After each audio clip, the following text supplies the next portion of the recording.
Israel അന്താരാഷ്ട്ര കോടതിയുടെ വിധി അവഗണിച്ച് ദക്ഷിണാഫ്രിക്ക. ഗാസയിൽ സിവിലിയന്മാരുടെ മരണം ഒഴിവാക്കണമെന്ന അന്താരാഷ്ട്ര നീതിന്യായ കോടതിയുടെ ഉത്തരവ് അവഗണിക്കുകയാണ് ഇസ്രായേലെന്ന് ദക്ഷിണാഫ്രിക്ക. UN കോടതിയുടെ വിധി വന്ന ദിവസങ്ങൾക്കുള്ളിൽ നൂറുകണക്കിന് ഗാസ നിവാസികളെയാണ് ഇസ്രായേൽ കൊലപ്പെടുത്തിയതെന്ന് ദക്ഷിണാഫ്രിക്കൻ വിദേശകാര്യമന്ത്രി നലേഡി പാന്റോർ മാധ്യമങ്ങളോട് പറഞ്ഞു. ഗാസയിൽ വംശഹത്യയും നാശനഷ്ടങ്ങളും ഉണ്ടാകുന്നത് തടയുന്നതിന് ആവശ്യമായ മുൻകരുതലുകൾ ഇസ്രായേൽ സ്വീകരിക്കുമാണെന്ന് ജനുവരി 26 അന്താരാഷ്ട്ര നീതിന്യായ കോടതി വിധിച്ചിരുന്നു. ദക്ഷിണാഫ്രിക്ക ഇസ്രായേലിനെതിരെ നൽകിയ വംശഹത്യാ കേസിലായിരുന്നു അന്താരാഷ്ട്ര കോടതിയുടെ വിധി. ഗാസയിൽ വെടിനിർത്തൽ വേണമെന്ന് കോടതി ഉത്തരവിട്ടെങ്കിലും വംശഹത്യ നടത്തുന്ന സൈനികരെയും കൂട്ടക്കൊലയ്ക്ക് ആഹ്വാനം ചെയ്യുന്ന സർക്കാർ ഉദ്യോഗസ്ഥരെയും ശിക്ഷിക്കണമെന്ന് ഇസ്രായേലിന് നിർദ്ദേശം നൽകിയിരുന്നു.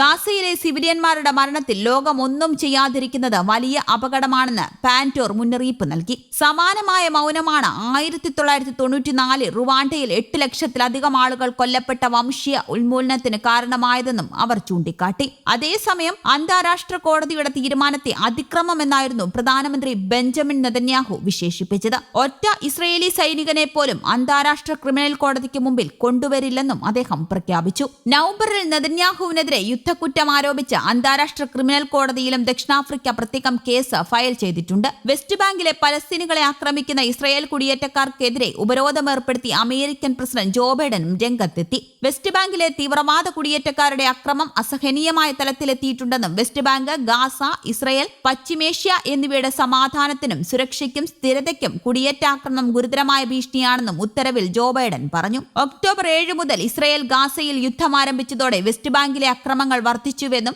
അതിൽ നിയന്ത്രണം കൊണ്ടുവരാൻ ജോ ബൈഡൻ പുറപ്പെടുവിപ്പിച്ച ഉത്തരവിന് സാധിക്കുമെന്നും ഒരു മുതിർന്ന US ഉദ്യോഗസ്ഥനും പറഞ്ഞു. പലസ്തീനികൾക്കെതിരെ അക്രമം അഴിച്ചുവിട്ട 4 ഇസ്രായേലി കുടിയേറ്റക്കാരെ ഭരണകൂടം പ്രത്യേകമായി ചോദ്യം ചെയ്യുമെന്ന് ഉത്തരവിൽ പറയുന്നു. ഒരു പലസ്തീൻ പൗരനെ ഇസ്രായേലി കുടിയേറ്റക്കാർ കൊലപ്പെടുത്തുകയും വെസ്റ്റ് ബാങ്ക് നിവാസികളുടെ കാറുകൾക്ക് തീയിടുകയും ചെയ്ത സംഭവങ്ങളുടെ അടിസ്ഥാനത്തിലാണ് ഈ തീരുമാനം. വെസ്റ്റ് ബാങ്കിൽ അതിക്രമം നടത്തുന്ന ഇസ്രായേൽ കുടിയേറ്റക്കാർക്ക് അമേരിക്കയിലുള്ള എല്ലാവിധത്തിലുള്ള സ്വത്തുക്കളും താൽപര്യങ്ങളും ഉത്തരവിന്റെ പശ്ചാത്തലത്തിൽ തടയപ്പെടുമെന്ന് അന്താരാഷ്ട്ര മാധ്യമങ്ങൾ റിപ്പോർട്ട് ചെയ്തു. കൂടാതെ അംഗീകരിക്കപ്പെട്ട വ്യക്തികൾക്ക് സംഭാവന നൽകുന്നതിലും ഏതെങ്കിലും തരത്തിലുള്ള ഫണ്ടുകളുടെ കൈമാറ്റം നിയന്ത്രിക്കപ്പെടുമെന്നും റിപ്പോർട്ട് വ്യക്തമാക്കുന്നു. സാമ്പത്തിക ഉപരോധത്തിന് പുറമെ ഇസ്രായേലി കുടിയേറ്റക്കാർക്കെതിരെ വിസാ നിയന്ത്രണവും ഏർപ്പെടുത്താൻ വാഷിംഗ്ടൺ തീരുമാനിച്ചതായി US സർക്കാർ വൃത്തങ്ങൾ അറിയിച്ചു. 2023 ഡിസംബർ മുതൽ ഇസ്രായേൽ ഉപരോധം ഏർപ്പെടുത്തിയ പലസ്തീനിലെ വെസ്റ്റ് ബാങ്കിൽ അതിക്രമങ്ങൾ നടത്തുന്ന ആളുകൾക്ക് അമേരിക്ക വിസാ നിരോധനം ഏർപ്പെടുത്താൻ തുടങ്ങിയിരുന്നു. നിലവിലെ കണക്കുകൾ ഗാസയിലെ ഇസ്രായേൽ സൈന്യത്തിന്റെ ആക്രമണത്തിൽ പലസ്തീനുകളുടെ മരണസംഖ്യ 26,637 വർദ്ധിച്ചുവെന്നും